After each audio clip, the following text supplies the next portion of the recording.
El tema que nos acompaña en esta mañana le hemos titulado La recompensa del sufrimiento. La recompensa del sufrimiento. Y vamos a aprender cosas muy importantes y muy hermosas. Las recompensas del sufrimiento. Hay recompensas maravillosas para todo aquel que pasa por el sufrimiento, cualquier tipo de sufrimiento, cuando usted está buscando hacer la voluntad de Dios. Así que vamos a mirar que aún haciendo la voluntad de Dios, muchas veces podemos mirarnos expuestos al sufrimiento. Hay personas que piensan que si hacen la voluntad de Dios, nada malo les va a pasar y tienen garantía de que nada negativo les va a pasar, y eso no dice la Biblia. La Biblia dice que muchas veces, aún haciendo la voluntad de Dios, podemos padecer, podemos sufrir, podemos ser expuestos al sufrimiento, pero que hay grande recompensa de parte de Dios para cada persona que haciendo la voluntad de Dios es expuesta al sufrimiento. Y ahí es donde quiero yo invitarles para que meditemos en la palabra del Señor. Lucas capítulo 4, versículo 16 es el pasaje de introducción que tomamos y de ahí vamos abriéndonos camino. Oiga lo que dice la palabra de Dios. Dice la Escritura de la siguiente manera, en el nombre maravilloso de Cristo Jesús. Vino a Nazaret, donde se había criado, en el día de reposo, y en el día de reposo entró en la sinagoga conforme a su costumbre, y se levantó a leer. Y se le dio el libro del profeta Isaías, y habiendo abierto el libro, halló el lugar donde está escrito: El Espíritu del Señor está sobre mí, por cuanto me ha ungido para dar buenas nuevas a los pobres. Me ha enviado a sanar a los quebrantados de corazón y a pregonar libertad a los cautivos y vista a los ciegos, poner en libertad a los oprimidos, a predicar el año agradable del Señor. Y enrollando el libro, lo dio al ministro y se sentó, y los ojos de todos en la sinagoga estaban fijos en él. Y comenzó a decirles: Hoy se ha cumplido esta escritura delante de vosotros. Y todos daban buen testimonio de él y estaban maravillados de las palabras de gracia que salían de su boca y decían: ¿No es este el hijo de José? Y él les dijo: Sin duda me diréis este refrán: médico, cúrate a ti mismo. De tantas cosas hemos oído que has hecho en Capernaum, haz también aquí en tu tierra. Y añadió: De cierto os digo que ningún profeta es acepto en su propia tierra. Y en verdad os digo que muchas viudas había en Israel en los días de Elías, cuando el cielo fue cerrado por 3 años y 6 meses, y hubo una gran hambre en toda la tierra, pero a ninguna de ellas fue enviado Elías, sino a una mujer viuda en Sarepta de Sidón. Y muchos leprosos había en Israel en el tiempo del profeta Eliseo, pero ninguno de ellos fue limpiado, sino Naamán el sirio. Al oír estas cosas, todos en la sinagoga se llenaban de ira, y levantándose le echaron fuera de la ciudad y le llevaron hasta la cumbre de un monte sobre el collado, sobre el cual estaba edificada la ciudad de ellos, para despeñarle. Mas él pasó por en medio de ellos y se fue. Vamos a prepararnos para meditar en el consejo de la palabra de nuestro Dios en esta maravillosa y hermosa mañana. Y le decía, el tema que estamos tomando el día de hoy le hemos titulado las recompensas del sufrimiento. Las recompensas del sufrimiento. Esto está basado en lo que es el propósito de Dios para nuestra vida. Debido a que muchas veces les explicaba hace un momento que hay personas que tienen el concepto de que si usted se porta bien, si usted hace la voluntad de Dios, nada negativo, nada malo le puede pasar y va a tener todo lo que necesita siempre, porque así lo promete Dios en su palabra. Pero yo quiero invitarle para que analicemos la palabra del Señor el día de hoy y entendamos que muchas veces, aún a pesar de que uno pueda hacer la voluntad de Dios, puede aún así estar expuesto a cierto sufrimiento en algún aspecto o en otro aspecto. Y eso no significa que Dios no nos ame o que Dios no esté con nosotros o que a Dios no le importe nuestra vida, sino que cuando Dios expone a sus hijos al sufrimiento es porque siempre quiere hacer algo hermoso y maravilloso en sus vidas. Y una de las cosas que viene siempre a la vida del creyente cuando su vida se encuentra en la voluntad de Dios y aún así es expuesto al sufrimiento, habrá recompensas maravillosas para su vida de una o de otra manera. Siempre habrá recompensas maravillosas. Nunca será en vano el sufrimiento del Hijo de Dios cuando está en la voluntad de Dios. No importa lo que pase, siempre habrá recompensas maravillosas, aun si pasara por la misma muerte, aun si atravesara por la misma muerte, aun si Dios permitiera la misma muerte, habrá recompensas maravillosas de parte de nuestro Dios para aquella persona, para aquella vida, porque en verdad Dios no deja a una persona o el sufrimiento de uno de sus hijos sin recompensa. Pero analicemos el texto y vamos a ir aprendiendo cosas muy hermosas y vamos a aprovechar el tiempo a cómo vamos avanzando. La palabra nos enseña en este pasaje que vino Jesús a Nazaret, donde se había criado o donde había crecido, ¿verdad? Y nos enseña la palabra que en el día de reposo entró en la sinagoga conforme a su costumbre. Fue a la iglesia, por así decirlo, el Señor, y se levantó para leer una porción de la Escritura. El pasaje o el rollo que le dieron para leer era el libro del profeta Isaías, y dices, y se le dio el libro del profeta Isaías, y habiendo abierto el libro, halló el lugar donde está escrito el siguiente pasaje. Este pasaje para nosotros es conocido en nuestra Biblia como Isaías capítulo 61, versículo 1 al 4. Es donde el Señor comenzó a leer, que dice lo siguiente. Ya ahora el Señor lo está leyendo, nos lo dice Lucas en el versículo 18, y dice lo siguiente: el Espíritu del Señor está sobre mí, por cuanto me ha ungido para dar buenas nuevas a los pobres. Ese es lo primero que iba a hacer, dar buenas nuevas. Para esto me ha ungido el Espíritu del Señor. Para esto el Espíritu del Señor está sobre mí. Este es el propósito del Señor al venir a esta tierra. Esta es la razón. Para esta causa he sido ungido por el Espíritu de Dios para venir y dar buenas nuevas a los pobres. Lo primero son las buenas nuevas de salvación a la vida del hombre. Luego dice, me ha enviado a sanar a los quebrantados de corazón. Este es otro de los propósitos, de las causas por las cuales el Señor vino a esta tierra, ¿verdad? A sanar a los quebrantados de corazón. Entonces viene esa bendición también, la sanidad del corazón, sanar a los quebrantados de corazón. Luego dice, a pregonar libertad a los cautivos. También trae liberación de opresiones, de congojas, de depresiones y de toda clase de cosa negativa. Este es parte del propósito de Dios, pregonar libertad a los cautivos. Pero luego dice también, y vista a los ciegos. También nos habla de la sanidad física, hablando de la vista a los ciegos, vista espiritual y vista física. Aquí viene esta restauración, ¿verdad? Y luego dice, a poner en libertad a los oprimidos y a predicar el año agradable del Señor.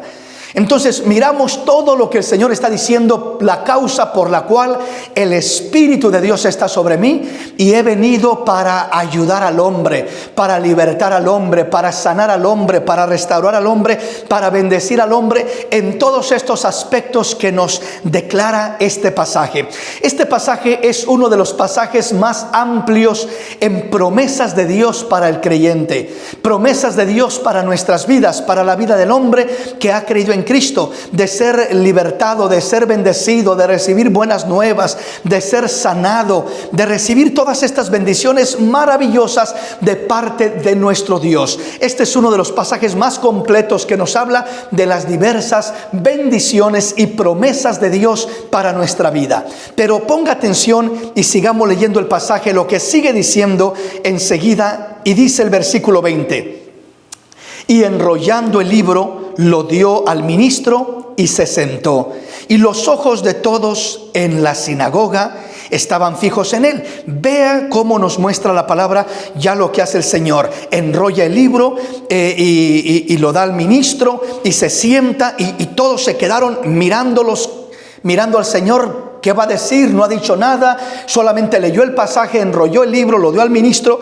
Pero dice el versículo 21, y comenzó a decirles: hoy se ha cumplido esta escritura delante de todos vosotros. Y todos daban buen testimonio de él y estaban maravillados de las palabras de gracia que salían de su boca y decían: ¿no es este el hijo de José? O sea, sin duda decían: ¿no es este Jesús, aquel niño que miramos crecer, aquel hijo del carpintero? ¿Verdad? ¿No es este aquel niño que aparentemente se miraba muy común, muy normal, como todos los otros niños? ¿Verdad? Entonces dice que el Señor comenzó a decirles: hoy se ha cumplido esta escritura delante de vosotros. Quiero detenerme un poquito en ese pasaje, en ese versículo, para aclararlo un poquito, ampliarlo un poquito más. Cuando dice la palabra: hoy se ha cumplido delante de vosotros esta escritura. Hoy se ha cumplido esta escritura delante de vosotros. Esa fue la única declaración que dio el Señor. Hoy se ha cumplido delante de vosotros esta escritura. ¿Qué quiso decir el Señor con esta palabra? ¿Qué significado tiene esta palabra? Hoy se ha cumplido esta escritura delante de vosotros. Primeramente, hoy se ha cumplido, hoy. En diferentes pasajes la escritura nos habla de ese hoy. Si oyeres hoy su voz, hoy es el día de salvación.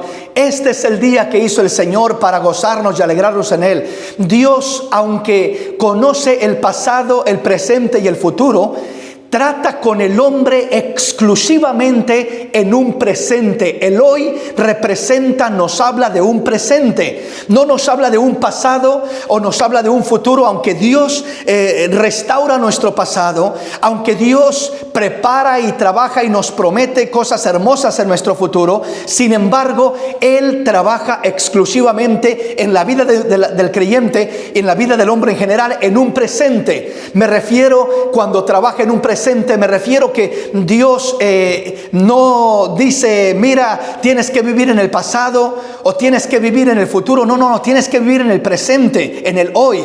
Tienes que decidir en el hoy.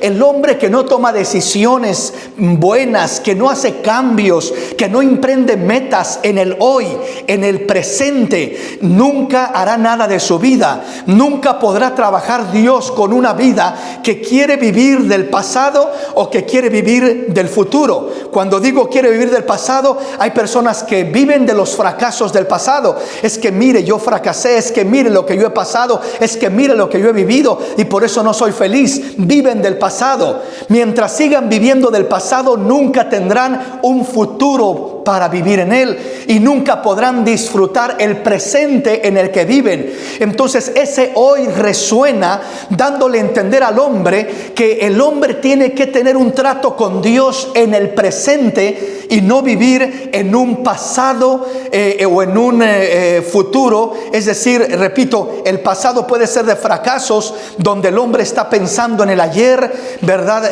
Simplemente en el ayer, lo que viví ayer, lo que pasé ayer, pero no está realmente viviendo en un presente real de acuerdo a la voluntad de nuestro Dios, de acuerdo al plan de nuestro Dios. Entonces mantenga eso en mente mientras meditamos en la palabra del Señor. Dios quiere un trato en el presente. Dios quiere un trato contigo en el hoy. Hoy se ha cumplido esta escritura. Igual me refiero al pasado, no solamente en fracasos, sino a lo mejor en triunfos. Hay personas cristianas que viven en un pasado de recuerdos de bendiciones y viven recordando el pasado diciendo: yo, cuando el Señor me alcanzó, me tocó de una manera tan maravillosa, me bendijo, me ministró, hizo esto, hizo lo otro en mi vida y fue una experiencia maravillosa. Qué bueno que hayas tenido esa experiencia, pero No puedes vivir del pasado. No podemos vivir de una experiencia, por maravillosa que haya sido, en el ayer, en el pasado, porque ya quedó atrás. Dios quiere y dice en su palabra que nuevas son a cada mañana sus misericordias.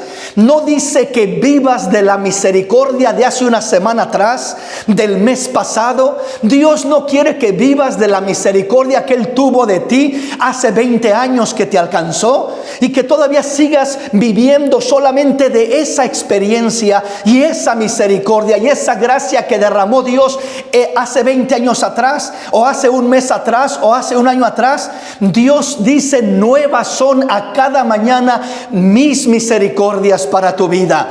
Dios dice en su palabra que este es el día de salvación. No dice que fue ayer, porque ayer ya pasó, ya no se puede, o mañana, porque mañana quizás no lo vivamos. El que hace planes para mañana y dice: mañana me consagraré a Dios, mañana viviré para Dios, mañana honraré a Dios. ¿Cómo vas a hacerlo si el día de mañana no te corresponde? A lo mejor hoy caes muerto a mediodía, o en el camino a tu casa o a tu trabajo, etcétera, etcétera. El mañana no nos corresponde. Por eso lo que trabajemos con el hoy.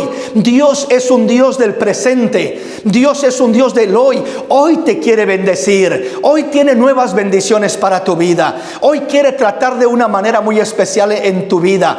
Por eso aún en el Padre Nuestro nos enseña a orar diciendo: danos hoy el pan nuestro de cada día. Danos el pan nuestro de cada día. ¿Recuerda usted en el desierto el pueblo de Israel cuando Dios hacía llover maná, pan del cielo, les dio a comer? Cuando Dios hacía descender el pan del cielo, dice que les ordenó y les dijo: no recojan en abundancia para 2 o 3 días, recojan lo suficiente para un solo día. Todo lo que se quieran comer en un día, recojan para un día. Pero si recogen para 2 días, al querer usar lo de hoy, mañana se va a gusanar y no les va a servir. Y dice que algunos trataban de almacenar mucho, porque a lo mejor pensaban: ¿y qué si mañana no hay? ¿Y qué si para mañana no alcanzo? ¿Y qué si mañana no desciende? Entonces dice que algunos almacenaban, la palabra dice que almacenaban para 2 o 3 días y se les agusanaba al otro día. Ya al amanecer al otro día eran gusanos lo que estaba lleno ese pan, ya no se podía comer. ¿Qué le quiero decir con esto? Dios hizo eso, no era coincidencia. Dios permitió que se agusanara todo el pan que no comían el mismo día y que lo guardaban para otro día, que se agusanara. Era plan de Dios. ¿Por qué razón? Porque Dios quería enseñarles a través de ese proceso que aprendieran a confiar en Él cada día, un día a la vez, que aprendieran a buscar su provisión cada día, que aprendieran a buscar su bendición cada día. Hoy, el trato de Dios contigo es hoy. Si vas a cambiar tu vida, el cambio tiene que comenzar hoy. Si vas a decidir hacer un cambio en tu vida, ese cambio tiene que ser hoy. No, hermano, la próxima semana comienzo. Mentiras del diablo. Nunca comenzarás. Toda persona que dice ya pronto, mañana comenzaré, pasado cambiaré, la próxima semana cambiaré, el próximo año cambiaré, es mentira. Ese mañana nunca llegará, porque mañana dirás mañana. Y pasado mañana dirás la próxima semana, y la siguiente semana dirás la semana que viene, y nunca llegará. El mañana nunca llega, por así decirlo. ¿Por qué razón? Porque cuando yo llegue al día de mañana, ya no será mañana, ya será hoy, porque estaré viviendo en el presente y ya mañana será el siguiente día. En otras palabras, no podemos vivir de un mañana en todos los cambios, las bendiciones y la dependencia de Dios. Tenemos que vivir hoy. O sea, hoy confío en Dios, hoy recibo de Dios, hoy dependo de Dios, hoy soy bendecido por Dios. Ni el ayer me puede sostener, ni el mañana me podrá sostener, pero Dios me quiere sostener en el hoy, en el presente. Entonces, cuando el Señor toma aquel rollo y lo enrolla y lo da al ministro y se sienta, y las palabras que salen de su boca son sencillas, lo único que dice es: y comenzó a decirles: hoy se ha cumplido esta escritura delante de vosotros. Fue todo lo que dijo hasta ese momento. Entonces, hoy ya entendimos lo que significa. Dios quiere un trato con el hombre hoy. no ayer. No vivas del trato de ayer. No vivas de lo que hiciste ayer. No vivas de los logros del ayer o de los fracasos del ayer. No del mañana, porque el mañana es incierto. No vivas de los fracasos o de las expectativas o de los anhelos o de los planes para mañana. No estoy diciendo que no tengas planes. Puedes tener planes, pero comienza hoy. Comienza accionando, comienza haciendo lo que tengas que hacer hoy. Por ejemplo, una persona dice, quiero bajar de peso. Estoy sobrepeso, tengo 50 libras más arriba del peso que debo de tener y no es sano para mi salud, así que tengo que bajar de peso. Mañana comienzo, la semana que entra comienzo. Es mentira, nunca vas a comenzar. Es decir, puedes planificar, continuar mañana, pasado y la semana y el mes, etcétera, pero tienes que comenzar hoy. Tienes que comenzar hoy. Quiero ayunar, quiero orar, quiero proponerme comenzar a cultivar una vida de oración y quiero construir una vida de oración más fuerte, más sólida. Mañana comenzaré, la próxima semana comenzaré. No es cierto. Si no comienzas hoy, no te funcionará aquello. Por eso Dios quiere tratar con nosotros hoy. Ese es el plan de Dios. Así que veamos el siguiente punto. Dice, y comenzó a decirles, hoy se ha cumplido esta escritura delante de vosotros. El siguiente punto que quiero que tomemos nota es esta siguiente expresión. Hoy se ha cumplido esta escritura delante de vosotros. El cumplimiento de la escritura. El cumplimiento de la escritura. Nosotros tenemos un lugar muy especial para que se cumpla la escritura. El Señor dijo, hoy se ha cumplido esta escritura delante de vosotros. Nosotros no debemos solamente de esperar que se cumpla la promesa de Dios sobre nuestra vida, sino que nosotros debemos de provocar que se cumplan las promesas de Dios sobre nuestra vida. ¿Cómo provocamos que se cumplan las promesas de Dios sobre nuestra vida? La mejor manera de provocar que se cumplan es haciendo la voluntad de Dios, alineando nuestra vida en la voluntad de Dios. Entre más tú alineas tu vida en la voluntad de Dios, más provocas que se cumpla la palabra de Dios en tu vida. Entre más te apartas de la voluntad de Dios, provocas que no se cumplan las promesas de Dios o la palabra de Dios sobre tu vida. En el Señor Jesús en este caso declaró y dijo, hoy se ha cumplido esta escritura delante de vosotros. Vuelvo a repetir, para nosotros provocar que se cumpla la palabra, que se cumpla la escritura, que se cumplan las promesas de Dios en nuestra vida, debemos de buscar tratar lo más que podamos de alinear nuestra vida en la voluntad de Dios, y así provocaremos que más rápido se cumplan las promesas, la escritura de Dios de parte de Dios en nuestra vida. Avanzo en la palabra del Señor. Sigue diciendo la escritura en el versículo 23. Él les dijo, sin duda me diréis este refrán, médico, sánate a ti mismo. El Señor les dice, me van a decir este refrán porque me van a pedir que haga señales, que haga milagros como los he hecho en Capernaum y en otros lugares. Y les digo de antemano, no los voy a hacer. ¿Por qué no los voy a hacer? Porque veo mucha incredulidad en ustedes. Es el primer estorbo y el primer obstáculo para que Dios no haga señales, para que Dios no cumpla sus propósitos como Él quiere hacerlo en las vidas de las personas. Esa es la primera razón o una de las primeras razones. Entonces dice el Señor, me diréis de cierto este refrán, médico, sánate, cúrate a ti mismo. Y el Señor comienza a declararles que no hay profeta que sea bien recibido en su propia tierra. Pero luego les habla de algo muy importante, que es a donde avanzo en este momento. Y dice el versículo 26. Oiga lo que dice el versículo 26. Versículo 25, perdón. Dice la palabra, y en verdad os digo que muchas viudas había en Israel en los días de Elías, cuando el cielo fue cerrado por 3 años y 6 meses, y hubo una gran hambre en toda la tierra. Pero a ninguna de ellas fue enviado Elías, sino a una mujer viuda de Sarepta de Sidón. Y muchos leprosos había en Israel en el tiempo del profeta Eliseo, pero pero ninguno de ellos fue limpiado, sino Naamán el sirio. Vea usted esto. ¿Qué está diciendo el Señor aquí? El Señor está hablando y saca la escritura, no solamente habla de allí, de la gente con las que está tratando en esos momentos de Israel, sino les saca la escritura y les habla de todo lo que aconteció en el pasado. O sea, en el tiempo, por ejemplo, cita al profeta Elías y dice, en el tiempo de Elías, en esa gran hambre que hubo sobre toda la tierra, la economía estaba devastada. No llovió por 3 años y 6 meses, 3 años y medio. No hubo lluvia. La escritura nos relata que había una sequía terrible. No se podía sembrar, no se podía cultivar porque no había agua. Si se sembraba algo no nacía porque no había agua.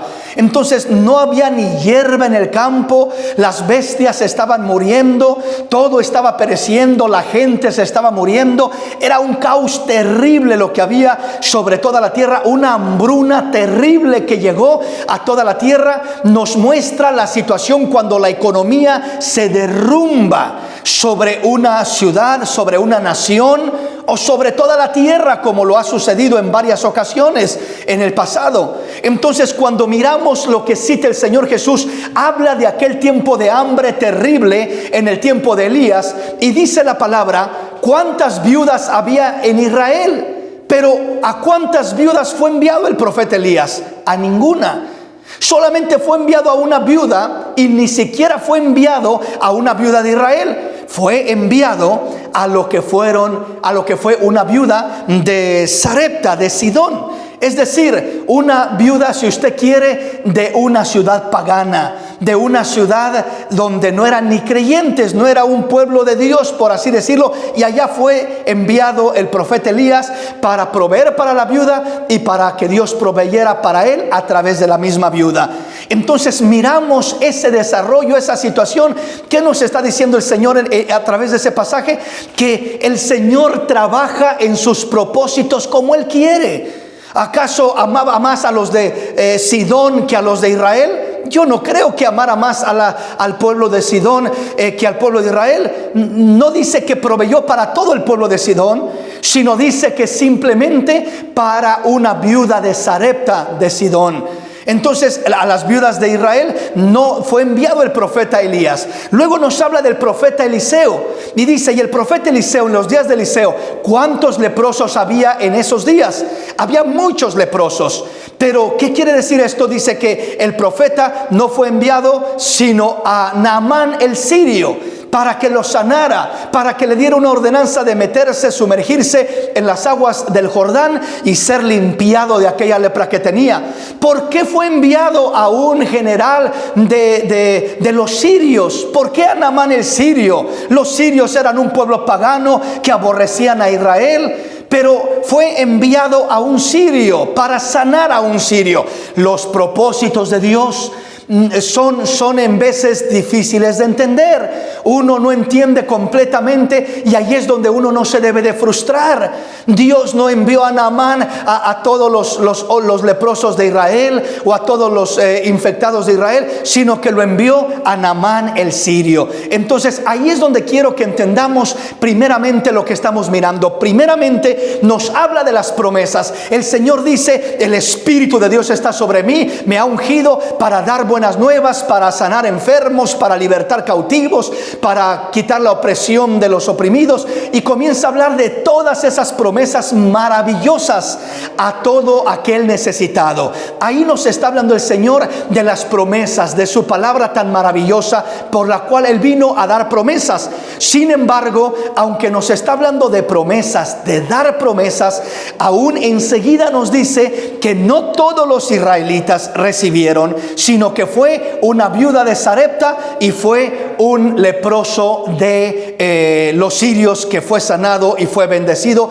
Ahí debemos de entender que primeramente el plan de Dios, el propósito de Dios está por encima aún de las mismas promesas que el mismo Dios ha dado. En otras palabras, las promesas que Él ha dado las cumple de acuerdo a su propósito y no de acuerdo a nuestro deseo o a nuestro gusto, sino de acuerdo al propósito de Dios. Avancemos en el tema y vamos a mirar algunos aspectos hermosos de la palabra del Señor. Y vamos al libro de los Hebreos, capítulo 11, versículo 32 al 40, para ampliar un poco más formalmente el entendimiento del tema que estamos tocando. Oiga lo que dice la palabra. Hebreos capítulo 11, versículo 32 en adelante. ¿Y qué más digo? Porque el tiempo me faltaría, contando de Gedeón, de Barak, de Sansón, de Jefté, de David, así como de Samuel y de los profetas, que por fe conquistaron reinos, hicieron justicia, alcanzaron promesas, taparon bocas de leones, apagaron fuego impetuosos, evitaron filo de espada, sacaron fuerzas de debilidad, se hicieron fuertes en batallas, pusieron en fuga ejércitos extranjeros. Las mujeres recibieron sus muertos mediante resurrección, mas otros fueron atormentados, no aceptando el rescate a fin de obtener mejor resurrección.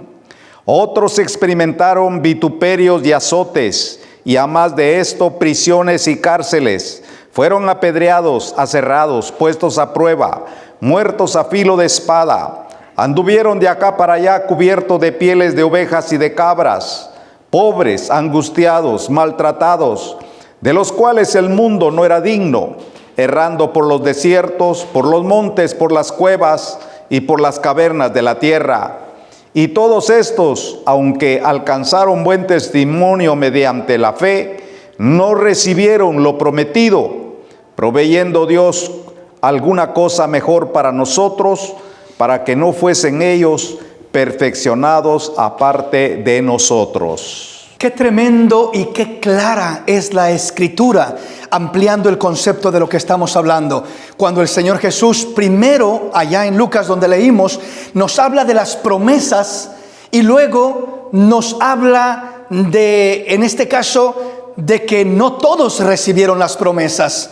Habla que solamente Naamán el sirio fue limpiado en el tiempo de Eliseo, y habla de que igualmente en el tiempo de Elías solamente la viuda de Sarepta recibió provisión sobrenatural. Entonces estoy hablando de lo que son provisiones, promesas, milagros extraordinarios. Y comienzo con esto. Cuando hablamos de lo que son, por ejemplo, sanidades extraordinarias, sanidades físicas, si hablamos en este caso de provisión sobrenatural, como lo hizo el Señor con aquella viuda, como lo hizo el Señor igualmente con Elías, como lo hizo Eliseo con Naamán sanándolo de aquella lepra, y todo ello, esto entra en lo que es el concepto de los milagros. La sanidad no es algo ordinario, sino extraordinario. La provisión sobrenatural no es algo ordinario, sino extraordinario. No es algo natural, sino sobrenatural. Las promesas de Dios son sobrenaturales, no naturales. Para lo natural no necesitamos, por así decirlo, las promesas de Dios, por así decirlo, ¿no? O sea, si yo sé que tengo, por así decirlo, una gripe, una simple gripe, y sé que me tomo una pastilla y se me quita la gripe, pues por así decirlo, eso es algo simple, eso es algo natural. Si usted quiere, era un pequeño dolor de cabeza, era una pequeña gripe. Pero para algo más fuerte, que está fuera de mi posibilidad y de mi capacidad humana, el poder superar aquello, ahí es donde necesito la provisión sobrenatural de Dios. Ahí es donde necesito la sanidad sobrenatural de Dios, que ya entra en el contexto de un milagro de parte de Dios. Todas las provisiones sobrenaturales como la que recibió la viuda de Sarepta, o sanidades sobrenaturales como la que recibió Naamán el sirio, eso no entra en lo natural, sino en lo sobrenatural. No entra en lo ordinario, sino en lo extraordinario. Esto es un milagro de parte de Dios. Necesitamos un milagro de parte de Dios para mirar una provisión sobrenatural como la de la viuda de Sarepta, o para mirar una sanidad sobrenatural como la de Naamán el sirio. Eso es un milagro, se requiere de un milagro. que las promesas de Dios se cumplan en forma de milagro para nuestra vida en ese sentido. Es un milagro. Lo que recibió la viuda de Sarepta fue un milagro. Lo que recibió Naamán el sirio fue un milagro.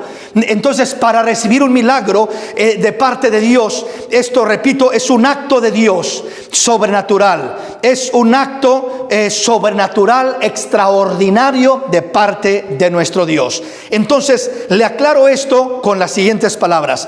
Las promesas de Dios están sujetas a la voluntad de Dios y al propósito de Dios para nuestra vida. Pero la voluntad de Dios no está sujeta a las promesas de Dios. O sea, quiero que entienda este concepto porque es súper importante. Las promesas de Dios están sujetas a la voluntad de Dios. O sea, los milagros de Dios, Dios promete hacer milagros, claro que sí. Sanidades extraordinarias, claro que sí. Dios promete proveer sobrenaturalmente, sí, son promesas de Dios. Todas esas son promesas reales. Él las dijo, las declaró en el pasaje que recién leímos en Lucas capítulo 4. Pero a pesar de que son promesas, debemos de entender que las promesas de Dios están sujetas y dependen de la perfecta voluntad de Dios y el propósito que Dios tiene para cada una de nuestras vidas. Entonces, si el propósito de Dios es diferente, si la voluntad de Dios es diferente, por así decirlo, es que uno pase por el sufrimiento. Si uno le está pidiendo a Dios, Señor, no permitas que yo pase por el sufrimiento. Yo quiero que tú, Señor, hagas un milagro en mi vida y proveas y suplas así como lo hiciste con la viuda. Y no quiero estar pasando hambres, porque esa viuda de Sarepta no pasó hambre. Estaba pasando hambre antes de que llegara el profeta, pero cuando llegó el profeta dice que la harina se multiplicaba y el aceite se multiplicaba y tuvo abundancia, tuvo suficiente para comer todo el tiempo que hubo hambre hasta que terminó el hambre. Entonces, esa mujer no sufrió hambre porque hubo una provisión sobrenatural de parte de Dios. Pero dice el Señor, no en todos los casos es así. En Israel no hubo muchas viudas y ellas no recibieron ese milagro. Solamente fue una viuda de Sarepta, de Sidón, porque ahí Dios eligió en su perfecta voluntad y en su perfecto propósito glorificarse de esa manera. Entonces, vuelvo a repetir, las promesas de Dios están sujetas a la voluntad de Dios. Solo se cumplen en la voluntad de Dios, en el propósito de Dios, en aquello que Dios tiene planeado para nuestra vida y está dentro de su perfecta voluntad. Pero cuando Dios tiene otro plan en su voluntad, entonces aunque uno diga, la palabra de Dios dice que Dios proveerá y Dios suplirá y voy a tener abundancia, a lo mejor no, a lo mejor vas a pasar por escasez. A lo mejor vas a pasar por un momento difícil, pero Dios va a estar contigo. Una cosa que sí promete Dios es lo siguiente. Dios promete una de dos: o te quita la prueba, o permite que pases por la prueba, pero Él caminará paso a paso a tu lado. Él caminará paso a paso juntamente contigo. Esa es la promesa de Dios. Siempre va a pasar una de dos cosas. En muchos casos Dios dirá, mi propósito, mi voluntad es que pases por la prueba, pero habrá una bendición gloriosa después de que pases por la prueba y yo estaré contigo cada paso de esa prueba. Si tienes escasez, si no tienes trabajo, si tienes un problema muy grande de salud, etcétera, etcétera, si Dios permite que pases por la prueba, Él promete estar contigo en medio de la prueba. O Dios puede ser que simplemente quite la prueba y no permita que pases por la prueba. Una de dos pasarán, pero si pasas por la prueba, Dios estará contigo. Y es de lo que estamos hablando. Veamos entonces Hebreos 11:32 que acabamos de leer. Y oiga cómo lo dice, oiga cómo dice. Aquí nos da las dos caras de la moneda. Nos muestra aquellas ocasiones cuando Dios eligió que muchos de sus siervos no pasaran por la prueba, fueron librados de la prueba, no permitió que sufrieran, sino que evitó el sufrimiento y les dio la victoria, por así decirlo. Y también miramos la otra cara de la moneda con otro grupo de creyentes fieles en quienes sí permitió que pasaran por la prueba y que sufrieran y padecieran aún hasta la misma muerte, pero nunca fue para mal ni para vergüenza de ellos. Siempre fue para recompensa, para triunfo, para victoria, sea que vivamos o sea que muramos, sea que pasemos por la prueba o sea que Dios nos libre y nos guarde de la prueba. De cualquier manera, si tú estás en la voluntad de Dios y tu confianza está en Dios, serás más que un vencedor. Pero veamos las dos caras de la moneda y analicémoslas cuidadosamente. Veamos primero la cara positiva de todos aquellos que por la fe fueron librados de la prueba y recibieron la victoria en medio de la prueba. Vea cómo lo comienza diciendo, versículo 32. Dice, ¿y qué más digo?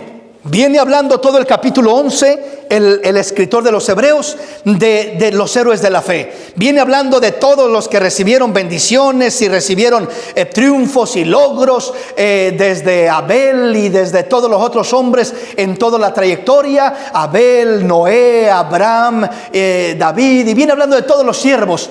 Pero aquí se centra más directamente y ve y dice, ¿y qué más digo? Porque el tiempo me faltaría para contar de Gedeón, de Barak, de Sansón, de Jefte, de David, así como de Samuel y de los profetas. O sea, ahí nos dice, tengo una lista mucho más grande de la que he dado para contarles detalladamente de cada uno, pero no, el tiempo me falta.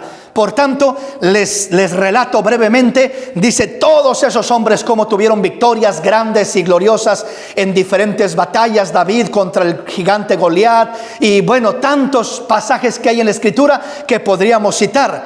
Pero oiga, sigue diciendo el versículo 33. Que por fe conquistaron reinos. Ahí están las victorias. Ahí está cuando no padecieron, sino que Dios evitó el padecimiento, evitó el sufrimiento, conquistaron reinos. ¿Quién no quiere esa cara de la moneda? Todos queremos esa cara de la moneda, pero no siempre nos toca esa cara de la moneda. Dice, primeramente, por fe conquistaron reinos, hicieron justicia, alcanzaron promesas.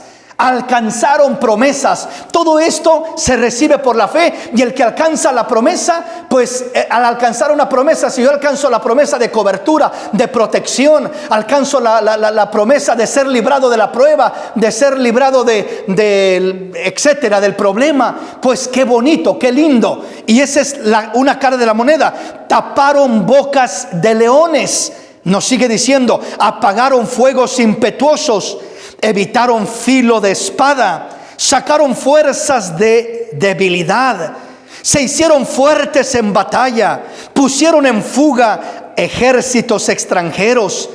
Las mujeres recibieron sus muertos mediante resurrección. Todo esto nos está hablando de una cara de la moneda. Miraron triunfos, victorias, miraron cada cosa positiva. Es decir, todo aquello fue una tremenda victoria, por así decirlo, la que pasaron todos estos héroes. Pero esa es una parte de los héroes de la fe. Vea la otra parte de los héroes de la fe. La otra parte es la siguiente. Dice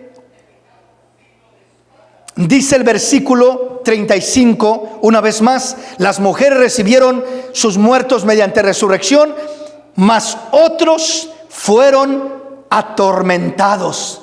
En otras palabras, torturados por su fe. ¡Qué tremendo! Y Dios lo permitió en cierto sentido. Otros fueron atormentados, no aceptando el rescate a fin de obtener mejor resurrección. ¿Qué quiere decir eso de a fin de obtener mejor resurrección? Oiga, qué tremendo. Hubo ciertos creyentes que no aceptaron rescate. O sea, prefirieron morir, prefirieron exponerse, y dice, con el fin de obtener mejor resurrección. O sea, a lo que se refiere es a lo siguiente. Algunas personas a lo mejor les dijeron, mira, si niegas tu fe, te libramos del fuego, no te vamos a quemar, no te vamos a matar, no te vamos a hacer nada. Pero dice, estos no les importó, prefirieron morir, no aceptaron el rescate. El rescate en su mayoría era condicionado a tener que negar su fe, a tener que negar al Señor. Y ellos dijeron, no, preferimos morir, pero no vamos a negar nuestra fe, no vamos a aceptar ese rescate condicionado a cosas que van en contra de la voluntad de Dios, a que no tengamos nuestra fe firme en Dios. Entonces no aceptaron el rescate, pero termina diciendo, a fin de obtener mejor resurrección. Significa que en la resurrección, o sea, no va a haber simplemente los mismos galardones para todas las personas, sino que aún en la resurrección no dice simplemente con el fin de obtener una resurrección, sino con el fin de obtener mejor resurrección. Si una persona muere sin negar su fe y sirviendo al Señor y haciendo la voluntad de Dios, esa persona va a obtener mejor resurrección. ¿Qué significa eso? Que en la resurrección va a ser recompensado mayormente. Va a tener una recompensa, porque muchas personas en esta tierra no lograron mirar su recompensa, pero la mirarán aún después de la resurrección. Es lo que está diciendo claramente. En otro tema ampliaré este aspecto. Hay un fundamento muy fuerte en la Biblia para esto que estoy diciendo. No nomás es por este texto, pero quiero que entienda eso, que si alguien dijera, hermano, pero tal hermanito se murió, y el pobrecito se murió como un miserable, se murió sufriendo, se miró el pobrecito abandonado, sin familia, olvidado, marginado, el pobrecito, ni siquiera hubo una tumba, un sepulcro digno, una caja digna donde lo sepultaran, lo tiraron ahí en una fosa común porque no había nadie que respondiera por su cuerpo. Pues quiero decirte que aunque humanamente termine una persona así en esta tierra, obtendrá mejor resurrección. En la resurrección habrá recompensas mayores para tales personas. Recibirá mayor recompensa. Las recompensas de Dios no solamente son terrenales en esta tierra. Las mayores recompensas de nuestro Dios se extienden a después de la resurrección. Ya en otro tema que estaré tocando en estos días voy a ampliarle este concepto, pero ahorita avanzo en el tema. Oiga lo que sigue diciendo. Dice el versículo 36: otros experimentaron vituperios y azotes, o sea, no fueron librados del dolor y de los golpes, y a más de esto, prisiones y cárceles. O sea, Dios permite muchos de estos sufrimientos sin librar a las personas de estas cosas, pero Dios estando con ellos en el proceso. Sigue hablando y dice: fueron apedreados, algunos hasta la muerte, arrastrados, puestos a prueba, muertos a filo de espada, anduvieron de acá para allá, cubiertos de pieles de ovejas y de cabras, pobres, angustiados y maltratados. ¡Qué tremendo! ¡Qué tremendo! O sea, aquí es donde miramos que el sufrimiento de los justos existe. Y nunca es porque Dios se olvide de nosotros. Nunca es porque Dios no cumpla sus promesas. Solo es que debemos de entender que mayor que las promesas de Dios es la voluntad de Dios, el propósito de Dios. Por eso le decía hace un momento que las promesas de Dios están sujetas a la voluntad de Dios, y no es al revés, que la voluntad de Dios esté sujeta a las promesas de Dios. No, las promesas de Dios en ocasiones se cumplen de una manera, en ocasiones se cumplen de otra. Algunas promesas se cumplen en unas personas, pero otras promesas no se cumplen en esta tierra. Y así varían. Las promesas de Dios dependen de la perfecta voluntad de Dios, del propósito de Dios. Y ahí a ello están sujetas. Por eso es que aquí nos enseña que muchos de los héroes de la fe, está hablando de los héroes de la fe en este pasaje, muchos sufrieron, dice angustias, dice pobres, angustiados y maltratados. Así que si tú dices: hermano, yo estoy muy pobre, yo no tengo comida, yo no tengo ni para pagar mi renta, estoy muy pobre, hermano, yo creo que Dios no me ama a mí porque soy muy pobre. No, mi hermanito, hay mucha gente pobre que son personas amadas por Dios de una manera muy grande y que van a ser recompensadas de una manera maravillosa por Dios. Entonces, vea cómo sigue diciendo. Dice pobres, angustiados, maltratados, de los cuales el mundo no era digno, errantes por los desiertos, errantes por las ciudades, si usted quiere, errantes por las calles, por los montes, por las cuevas y por las cavernas de la tierra. O sea, andaban los pobrecitos naufragando, perdidos, refugiándose en cuevas, en cavernas, errantes, dice, por los montes. Y dice, y todos estos, aunque alcanzaron buen testimonio mediante la fe,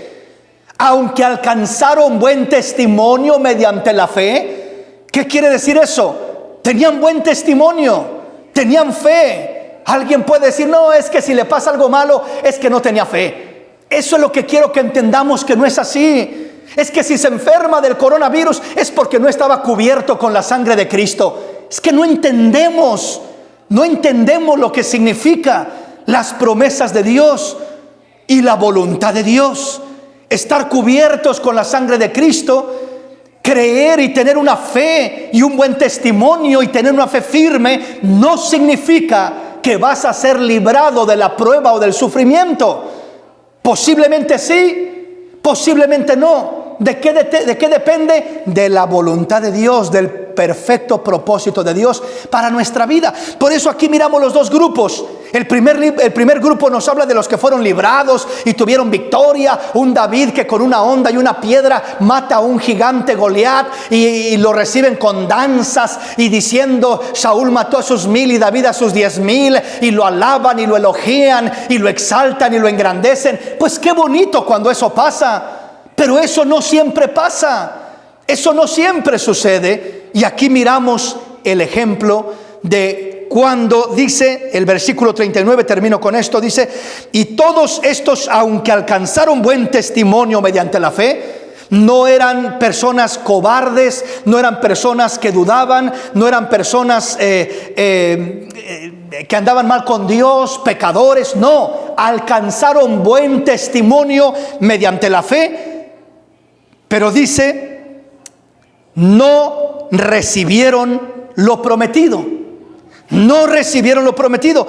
Y todos estos, aunque alcanzaron buen testimonio mediante la fe, no recibieron lo prometido. No recibieron lo prometido. Termina diciendo, proveyendo Dios alguna cosa mejor para nosotros, para que no fuesen ellos perfeccionados aparte de nosotros. O sea, Dios lo que está diciendo es, aunque no recibieron lo prometido, la promesa, lo que esperaban, no significa que no lo van a recibir. Van a ser recompensados grande, gloriosamente, por todo su sufrimiento. Quizás mayormente que los que fueron librados de la prueba, que de los que no padecieron. O sea, el que recibe, por así decirlo, aquella bendición que Dios evita que pase por la prueba, esta persona, y esta otra persona, Dios permite que pase por la prueba. Pregunto yo, ¿cuál de los dos recibirá mayor recompensa? En lo personal, esta es, si usted quiere mi humilde opinión, yo creo que los que pasaron por la prueba, los que pasaron por mayor sufrimiento, van a obtener mejor resurrección, mejores promesas en la resurrección. Entonces, el punto que quiero que entendamos para terminar nuestro tema el día de hoy, ya que el tiempo ya nos ganó, es simplemente el mayor sufrimiento que pases en esta tierra, en la voluntad de Dios, te traerá las mayores recompensas en ocasiones en esta tierra. Y cuando no se pudo o no las obtuviste en esta tierra, tenlo por seguro que las obtendrás aún después de la resurrección. Es promesa de Dios. Aquí me detengo, el tiempo se nos ha ido y vamos a pasar al tiempo de la oración de las peticiones. Quería culminar con el tema en esta preciosa mañana, pero voy a tener que continuar un tema más para darle su culminación a este tema. Y hoy quiero orar por aquellas personas que están pasando por problemas. Quizás es como la viuda de Sarepta, que no tienes provisión, nomás tienes un poquito ya de comida, se te está acabando y dices, no tengo dinero, no tengo trabajo, ¿qué voy a hacer? Algunos otros no es el problema de la provisión como la viuda, sino algunos otros es la enfermedad, la salud, ya sea el temor a enfermarse o si ya se enfermó, la plegaria a Dios de ser restaurados. Nosotros debemos de seguir orando y pidiendo a Dios por esa restauración completa, por esa bendición, pero sí, siempre, repito, quiero que entendamos y que quede claro que las razones por las que Dios permite el sufrimiento, cuando lo permite, es siempre porque Él estará con nosotros en medio del sufrimiento y porque habrá gran galardón, gran recompensa para todo sufrimiento que tuviste y que atravesaste en esta tierra. Sea que recibas tu recompensa aún estando en vida en esta tierra, como el siervo de Dios Job recibió en esta misma tierra su recompensa, todo se le multiplicó, fue sanado, fue restaurado y miró una tremenda recompensa en esta misma tierra. O sea, como estos mártires que nos habla la palabra en Hebreos, que obtendrían mejor resurrección. No miraron en esta tierra el cumplimiento de ciertas promesas, pero lo mirarán en la resurrección. Padre, te doy gracias por toda la audiencia, por todos los hermanos y amigos que están en sintonía de esta programación, Padre. Te pido que bendigas a cada uno de mis hermanos, sobre todo, Padre, te pido por aquellos, Señor, que se sienten desanimados, que se sienten confundidos y turbados, pensando que los has dejado, Dios, porque están pasando por un momento de escasez, de pobreza, de tristeza, de enfermedad, y se sienten turbados quizás porque no los libraste de la enfermedad, porque están pasando una escasez grande. Pero Señor, trae esa convicción a cada corazón, a cada vida, a cada mente, a cada pensamiento, para que asimilemos y entendamos, Señor, que si tú estás permitiendo que pasemos por una prueba, si permites, Señor, que haya una cierta escasez, si permites, Señor, que lleguemos a pasar por la enfermedad, Señor, que tú estarás con nosotros en medio de la prueba, que tú nos ayudarás en medio de ese proceso, y aun si alguno de nosotros partamos de esta tierra, que no será para mal, que no será una pérdida, que aún allí será una gloriosa victoria y tendremos una tremenda y grandiosa recompensa por todo nuestro sufrimiento. Bendice nuestras vidas, bendice a mis hermanos, bendice a tu pueblo y afirma esas convicciones con claridad y certeza en el nombre de Jesús. Amén.